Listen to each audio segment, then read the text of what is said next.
Hi all, welcome back to my channel Srikanth adventures. So ఈరోజు నార్మల్గా మనకి అపోహలు ఉంటాయి కదా, మెత్స్ ఉంటాయి కదా, ఈవీ కార్ వల్ల ఇది అయిపోతుంది, ఇది ప్రాబ్లం అని చెప్పి.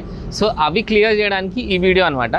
ఎందుకంటే ఈవీ కార్ తీసుకునే ముందు నేను రీసెర్చ్ చేయకముందు నాకు కూడా కొన్ని ఉండే, అరే ఈవీ కార్కి ఫైర్ అంటుకుంటుందా, మనం టీవీలో చూస్తున్నాం, సడన్గా పోతుంటే మంట అంటేసుకుంటుందా, సడన్గా బ్యాటరీ 100% నుంచి 10%కి వచ్చేస్తుందా, ఛార్జింగ్ స్టేషన్ లేకపోతే మనం టోయింగ్ చేసుకుంటూ పోవాలన్నా, టోయింగ్ సర్వీసెస్ లేకపోతే మనం ఎక్కడ చెట్ల కిందనే ఉండాలన్నా, హెవీ ట్రాఫిక్లో ఉన్నప్పుడు బండి ఆగిపోతే ఎట్లా, ఇట్లాంటి చాలా టెన్షన్ లేకుండే.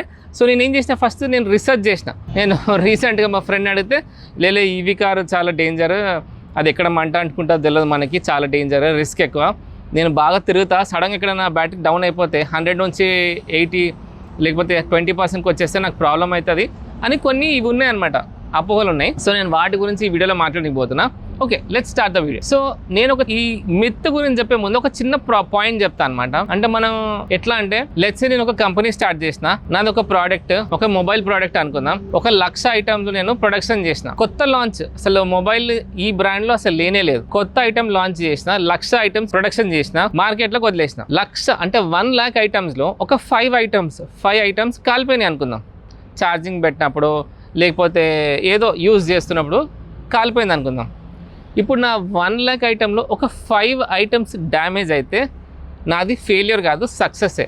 ఓకేనా? నేను అదే ఉద్దేశంతో నేను కార్ గురించి చెప్తున్నా. ఒక thousands and lakhs of EV cars ఉన్నాయి, దాంట్లో ఒక 5 or 10 కార్స్కి మంట అంటుకుంది. సో ఈవీ కార్స్ గురించి, ఈవీ కార్ మొత్తం వేస్ట్, అసలు పనికి రాదు, అసలు మనం వాడలేం అనుకోవడం ఒక అపోహ, దాన్ని మిత్ అంట అనమాట. అంటే ఇప్పుడు నేను ఆల్మోస్ట్ ఒక 15,000 కిలోమీటర్స్ అవుతుంది పాయింట్స్ తీసుకొని, నాకు ఎప్పుడు కూడా ఇట్లాంటి టెన్షన్ కానీ ఇది అవ్వలేదు. ఒక ఎక్స్పీరియన్స్ అయింది, నేను ఎందుకో కూడా చెప్తా.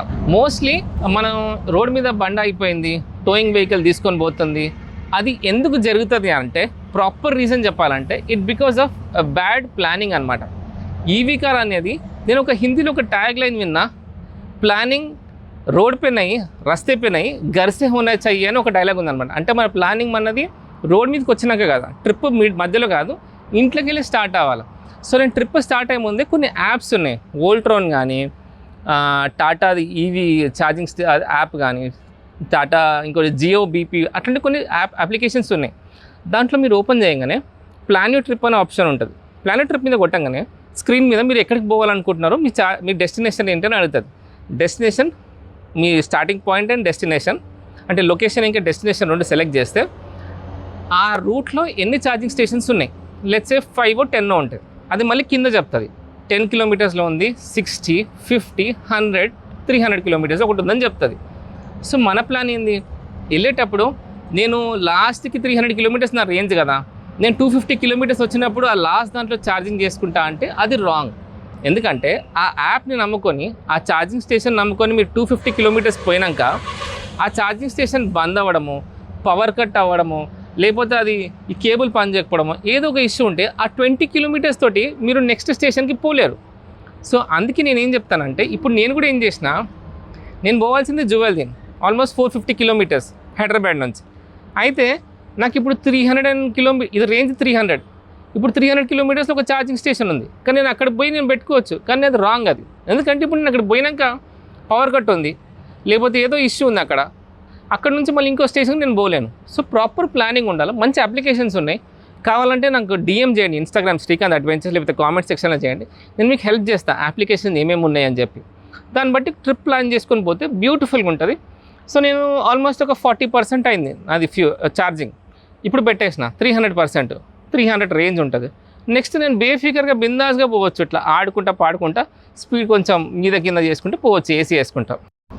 ఇప్పుడు కార్కి మంట అంటుకుంది అని కొన్ని ఉంటుంది కదా, ఇప్పుడు నార్మల్గా మనం చూస్తాం 1-2 వీడియోలో, నిజంగా జరిగింది ఒప్పుకుంటా, అసలు అంటుకోదు అని నేను అంటుకుంది, అయింది ఇష్యూస్. దాన్ని ఇంకొంచెం మీరు రీసెర్చ్ చేస్తే, కింద రివ్యూస్, యాక్చువల్ రీజన్ చూస్తే, వాళ్ళు దాన్ని మిట్ట మధ్యాహ్నం కార్ ఆల్రెడీ ఇట్లా వార్నింగ్ వస్తుంటుంది కదా, 10%, 8% ఉన్నప్పుడు వాళ్ళు ఫోన్ ఛార్జింగ్ ఏదో పెట్టుకున్నారంట. ఇది రాంగ్ కూడా అయ్యుండొచ్చు, నాకు తెలిసినంత వరకు. అయితే ఇది మంట అంటుకోకపోవడానికి దీంట్లో కొన్ని స్పెషల్ సిస్టమ్స్ ఉన్నాయి, అంటే బ్యాటరీ మేనేజ్మెంట్ సిస్టమ్ అని ఉంటుంది. అయితే ఇప్పుడు 100% అయ్యింది, ఫుల్ ఛార్జింగ్ ఆపేస్తుంది, ఛార్జింగ్ ఓవర్ ఛార్జింగ్ కాదు. ఓకే, హీట్ ఎక్కువ అవుతుంది. అట్లాంటి కొన్ని హీట్ అవ్వడం కానీ, థర్మల్ మేనేజ్మెంట్ సిస్టమ్ అని అంటారు. థర్మల్ మేనేజ్మెంట్ సిస్టమ్ అంటే ఓవర్ హీట్ అవుతుంది, బ్యాటరీ ఛార్జింగ్ ఆగిపోతుంది. ఇప్పుడు టాటా పంచ్కి అయితే నాది ఆగిపోయింది మనం టూ మచ్ హీట్ అంటే ఎండలో పెట్టినప్పుడు. అట్లా ఓవర్ హీట్ అయినప్పుడు ఆగిపోవడం, దీన్ని వచ్చేసి battery BMS battery management system అని ఉంటుంది, థర్మల్ మేనేజ్మెంట్ సిస్టమ్, ఇట్లాంటివన్నీ ఆల్రెడీ ఇవన్నీ ఇన్స్టాల్ చేసి ఉంటుంది దీంట్లో ప్రాపర్గా. ఇంకొకటి ఏంటంటే ఒక ఈవీ కార్ ఒకటి లాంచ్ అవుతుందంటే డైరెక్ట్గా ప్రొడక్షన్లో ఇట్లా తయారు చేసి ఇట్లా రోడ్ మీద అట్లా లాంచ్ చేయరు వాళ్ళు, చాలా టెస్టింగ్ చేస్తారు. ఎట్లా అంటే కాశ్మీర్ నుంచి కన్యాకుమారి ఇట్లాంటి వర్స్ట్ టెంపరేచర్లో అంటే ఇట్లా లదాఖ్లో ఘాట్ రోడ్ ఎట్లుంటాయి, ఆ ఘాట్ రోడ్లలో నీళ్ళల్లో వర్షం పడుతుంటే, ఎక్స్ట్రీమ్ రాజస్థాన్ వేడిలో, అట్లాంటి వాటిలో ఈ కార్లను బాగా తిప్పి అప్పుడు ఏం అవ్వట్లే అన్నప్పుడు. ఇంకొకటి టాటాది మెయిన్ ఏంటంటే సేఫ్టీ అంటే ఇప్పుడు దీనికి 5 స్టార్ రేటింగ్ ఉంది సేఫ్టీకి వచ్చినాక. నాకు తెలియదు అన్ని కార్లకు ఉందో లేదో, కానీ టాటా అయితే సేఫ్టీ 5 స్టార్ రేటింగ్ ఉంది. మీరు చూసుకోండి, కావాలి రీసెర్చ్ చేసుకోండి. ఇంకొకటి ఆటోమేటిక్ పవర్ ఐసోలేషన్ అని కూడా దీనికి ఒక ఆప్షన్ ఉంటుంది.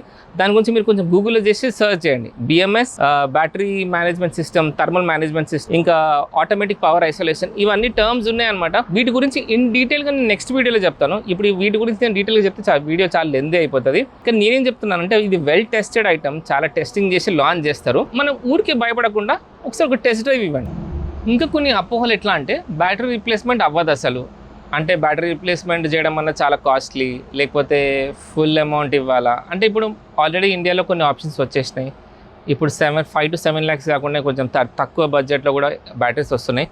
అంటే నేను తీసుకుంది లాస్ట్ ఇయరే, నాకు ఇంకా ఎంత కాదనుకున్నా 5 to 8 years ఉంది టైం. 5 to 8 years ఏంటంటే బ్యాటరీ వారంటీ 8 years, కానీ నేను 6-7 months 15,000 kilometers నడిపించేసిన. అయితే నా డ్రైవింగ్ అంటే నేను తిరుగుడికి 1,20,000 kilometers తొందరగా అయిపోవచ్చు అనిపిస్తుంది. కానీ నాకు ఒక కాన్ఫిడెన్స్ ఏముందంటే నెక్స్ట్ 5 yearsలో మాత్రం ఇంకా బెటర్ బ్యాటరీస్ వస్తాయి కంపల్సరీ. సో బ్యాటరీ స్వాపింగ్ అనేది అంత కష్టమైంది కాదు, అసలు అవ్వదేమో, చాలా కష్టమేమో అని ఉంటుంది. అట్లాంటి అపోహలు కూడా తీసేసేయండి. ఇంకొకటి లాంగ్ ట్రిప్స్కి ప్లాన్ చేయలేమో అని ఒకటి ఉంటుంది. లాంగ్ ట్రిప్స్కి అసలు నాకు ఒక మంచి ఫ్రెండ్స్ ఉన్నారు, రెగ్యులర్గా ట్రిప్స్ పోతాడు మా ఫ్రెండ్. ఆ ఫ్రెండ్ ఏంటంటే ఈ బ్యాటరీ లాంగ్ డిస్టెన్స్ నేను పోయేటప్పుడు నేను ఛార్జింగ్ అసలు నా వల్ల అవ్వదు, నాకు సెట్ అవ్వదు అంటారు. అది కరెక్టే, నిజమే. లాంగ్ ట్రిప్స్కి కొంచెం ప్రాబ్లం ఉంది, ఎందుకంటే ఛార్జింగ్ స్టేషన్స్ ఎక్కువ లేవు ఇండియాలో. కానీ ఇంపాసిబుల్ అయితే కాదని నేనంట. ఏంటంటే కొంచెం ఒక 1 hour ముందే బయలుదేరండి. ఆల్రెడీ ఇంట్లో ఛార్జింగ్ పెట్టుకొని ఒక 1 hour ముందే బయలుదేరితే ట్రావెలింగ్లో 1 గంట ఛార్జింగ్ పెట్టేసి అయిపోతుంది. సో ఆ లాంగ్ ఛార్జింగ్ నేను చేయలేను, ఆ 1 గంట టైం వేస్ట్ అన్న దాంతో కొనకపోవడం అనేది నేను కరెక్ట్ కాదనుకుంటున్నా.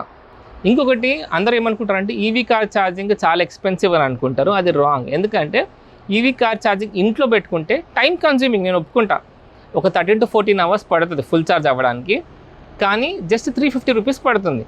నేను అదే నా పెట్రోల్ కార్కి 300 kilometers రేంజ్ రావాలంటే నేను ఆల్మోస్ట్ 3,500 rupees పెట్రోల్ ఒప్పించుకోవాలి. అదే నాకు ఇంట్లో 3,350 rupeesకి అయిపోతుంది.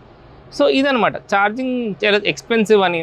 ఫాస్ట్ ఛార్జింగ్ ఇప్పుడు నేను చూపిస్తాను, ఫాస్ట్ ఛార్జింగ్ 100% అవుతుంది, అయినాక నాకు ఎంత ఛార్జ్ అయిందో కూడా చూపిస్తాను, దాన్ని బట్టి మీకు ఒక ఐడియా వస్తుంది. ఇంకొకటి ఏంటంటే ఈవీ పర్ఫార్మెన్స్ చాలా స్లోగా ఉంటుంది, అంటే ఫాస్ట్గా పోలేము అన్నది ఒక అపోహ కూడా ఉంది. ఒకసారి మీరు టెస్ట్ డ్రైవ్కి వెళ్ళండి, అంటే టాటా షోరూమ్, అంటే నేను టాటాని ప్రమోట్ చేస్తున్నాను కాదు, నాకు ఇది ప్రమోషన్ వీడియో కాదు.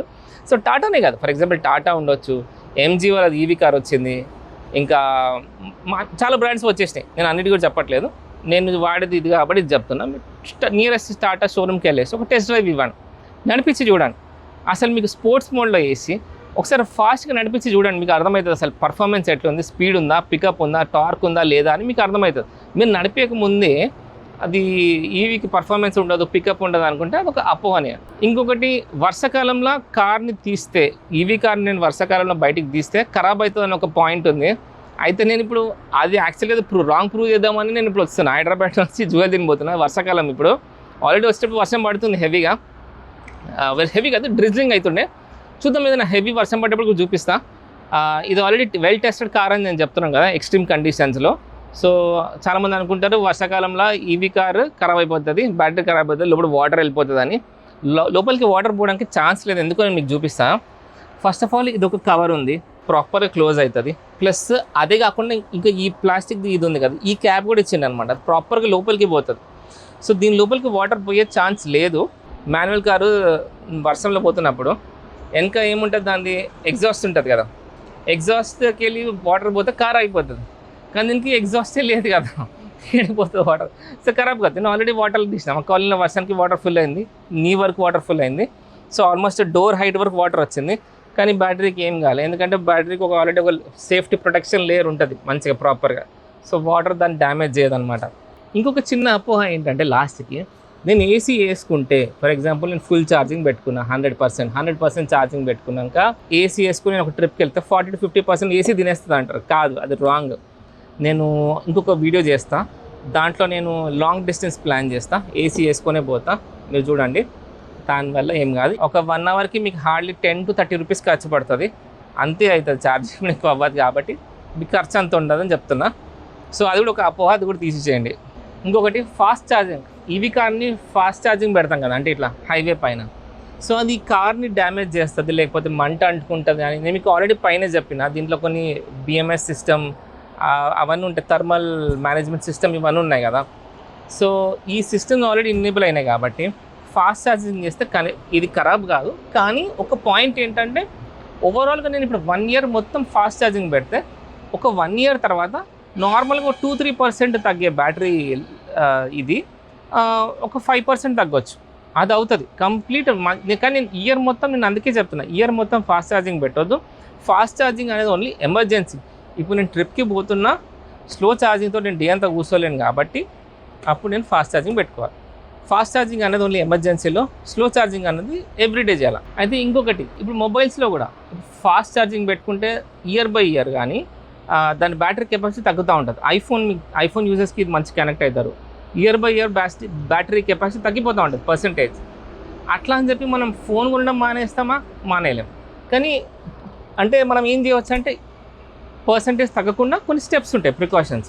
అంటే ఎట్లా అంటే 20% to 80% ఛార్జింగ్ పెట్టడం, 20% బిలోకి రాకముందే ఛార్జింగ్ పెట్టాలా, 80% అబోవ్ ఛార్జింగ్ పెట్టదు. అట్లాంటి కొన్ని సేఫ్టీ టిప్స్ ఫాలో అయితే బెస్ట్. ఇంకొకటి ఏంటంటే, అసలు ఛార్జింగ్ స్టేషన్స్ లేవు మన దగ్గర, అసలు ఇది వేస్ట్ ఆఫ్ బయింగ్ అని కొందరు అనుకుంటారు. కానీ ట్రస్ట్ మీ, గవర్నమెంటే పర్సనల్గా సబ్సిడీ ఇస్తుంది ఎవరైతే బిజినెస్ స్టార్ట్ చేద్దాం అనుకుంటున్నారు కదా. ఈవీ ఛార్జ్ ఏదైనా చిన్న సైడ్ ఇన్కమ్ కానీ ఫుల్ ఇన్కమ్ కావాలి. కొంతమంది నేను ఈ మధ్య రీసెంట్గా విన్నా, రిటైర్ అయిన ఒక పర్సన్, ఒక మంచి బ్యాంక్ ఆఫీసర్ కూడా, అతని దగ్గర ఉన్న మంచి ఒక అమౌంట్ తోటి చిన్న ల్యాండ్లో ఈవీ ఛార్జింగ్ స్టేషన్ పెట్టుకున్నాడు, మంచి రెవెన్యూ కూడా వస్తుంది. సో నేను ఏమంటున్నా, ఈవీ ఛార్జింగ్ అన్న స్టేషన్స్ అనేది ఇంక్రీజ్ అవుతున్నది. లాస్ట్ ఇయర్కి ఇయర్ కంపేర్ చేస్తే చాలా ఛార్జింగ్ స్టేషన్స్ వచ్చేసినాయి. జస్ట్ ఇమాజిన్, లాస్ట్ ఇయర్ నుంచి ఇయర్ లోపలనే ఇంత వచ్చినాయి అంటే ఇంకొక 4-5 yearsలో ఎన్ని రాబోతున్నాయి? అబ్సల్యూట్లీ. అంటే ఛార్జింగ్ స్టేషన్స్ లేవు కాబట్టి నేను తీసుకోవడం రాంగ్ అని నేను అంటా. సో ఇది మనకున్న అపోహలు తీర్చడం నేను ట్రై చేస్తున్నా. ఇది నా నేను ఎందుకు ఎంకరేజ్ చేస్తున్నా అంటే, నేను ఆల్రెడీ 15,000 kilometers నేను పైన తిరిగినా, నేను ఎంజాయ్ చేస్తున్నా, నాకేమీ డిసడ్వాంటేజెస్ అంతగా అనిపించలేదు. సిటీలో ఎక్కువ తిరుగుతా, లాంగ్ ట్రిప్స్ సాలరీ తక్కువ కాబట్టి నాకైతే చాలా హ్యాపీగా నేను ఎంజాయ్ చేస్తున్నా. సో నాకు ఏవైతే కార్ తీసుకునే ముందు కొన్ని అపోహలు మిత్స్ అయితే ఏవైతే ఉండేనో అవి సేమ్ అందరికీ ఉంటాయి కాబట్టి ఈ పాయింట్స్ క్లియర్ చేద్దామని ఈ వీడియో చేసిన. ఈ వీడియో మీ అందరికి నచ్చిందని అనుకుంటున్నా. ఇట్లాంటి మరిన్ని ఇంట్రెస్టింగ్ వీడియోస్ కోసం, అంటే ఇట్లాంటి నేను ఇంకొంచెం ఇంట్రెస్టింగ్ మీకు ఇన్ఫర్మేషన్ బాగా ఇచ్చే వీడియోస్ చేయాలనుకుంటే నాకు మీరు లైక్, షేర్, కమెంట్ అండ్ సబ్స్క్రైబ్తో పాటు హైప్ అని ఒక ఆప్షన్ వచ్చింది, అది నొక్కండి. సో దాంతో నాకు కొంచెం రీచ్ కూడా వస్తుంది, వీడియోస్ చేయాలన్న ఎంకరేజ్మెంట్ కూడా ఉంటుంది. ఇంకా ఇట్లాంటి చాలా వీడియోస్ చేయబోతున్నా. ఇంకా మీకు ఏమైనా క్వశ్చన్స్ ఉన్నా, డౌట్స్ ఉన్నా, ఇంకేదైనా పర్టికులర్ వీడియో దీని మీద కావాలనుకుంటే నాకు కామెంట్ సెక్షన్లో మెన్షన్ చేయండి. నేను మంచి వీడియోస్ మీకు చేసి పెడతాను వెరీ సూన్. ఓకేనా? Thank you so much for watching. Bye.